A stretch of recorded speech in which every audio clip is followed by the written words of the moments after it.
Okay, it is time to shake off the winter blues and embrace the joys of spring. And what better way to do that than with a little bubbly or a spritzy cocktail? And who better to lift our spirits than PTL regular Dave Cava? So we are starting down here and getting kind of the gist of all of this. So today's kind of blooms and bubbles. So we have everything springing, and with the warmer weather comes infinite possibilities.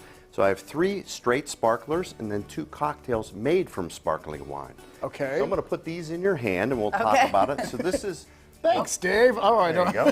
This is Lamarca's Prosecco. This is done in a rosé style and it's extra dry. So it has classic notes of fresh picked citrus fruits with a little bit of tart red berries around the edges. You get a little bit of strawberry, raspberry, and cherry, and all done in a very fresh and sparkling style, lovely. but not being too dry. Right. Right. And you know what? There's just something about the color too. Yeah, it's just really pretty Kind in of the spring. It's pretty, And you can make mimosas out of rosé sparkling wines as well. It doesn't have to be blanc. Oh, okay. Well, that's good to know. All right. And what is next here? So next we have Campo Viejo's Cava. So Cava is a sparkling wine made in Spain, and this has beautiful notes. It's a little bit drier in style, but you get a little bit of pear and apple flavors. The effervescence is a little bit more powerful because the secondary fermentation is done in the bottle, so that makes it extra fun and a little more rich. The flavor lingers a little bit longer than Prosecco. Yeah. When you talk about drinking wine, oftentimes you talk to us about, like, get a sniff of the bouquet. Should we do that with this, or that's not really what this is about? You can. I was. So we often, But I love the smell of champagne. we oftentimes swirl a still wine, but here the bubbles actually bring the aromatics to you. So you don't need to have to swirl. swirl. Yeah. Exactly. Yeah. If you swirl, you actually knock the bubbles out of it. All right. Well, that's very nice too. I like that too. And what do we have here? So bubbly number 3 is actually the real deal. This is actual champagne, and this comes to us from Veuve Clicquot. And Veuve Clicquot is celebrating their 250th anniversary this year. And this will have beautiful aromatics and also flavors of green apple, lemon custard, and fresh baked brioche. It's really beautiful. Go ahead and take a sip. Cheers.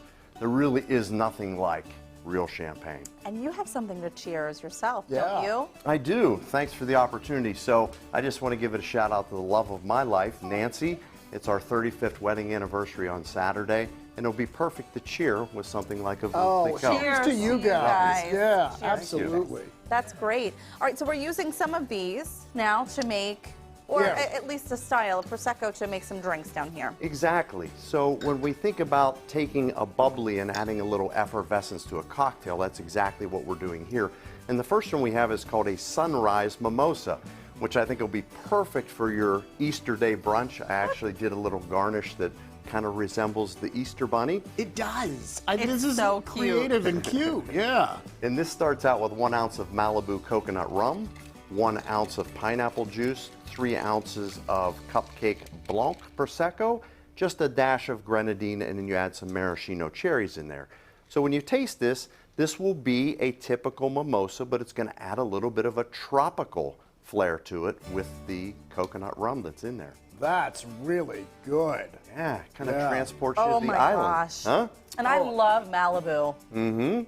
It's one of my favorite summertime drinks. Come on, Malibu and pineapple. You can't go wrong. This is fantastic. And you know what? I love the cherries at the bottom because it makes it feel like, you know, I got to finish this to get to the bottom of it. It's the special treat.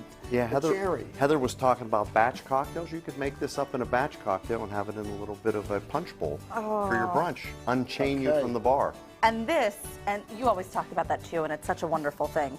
This looks refreshing. It is. This one's called the Hugo.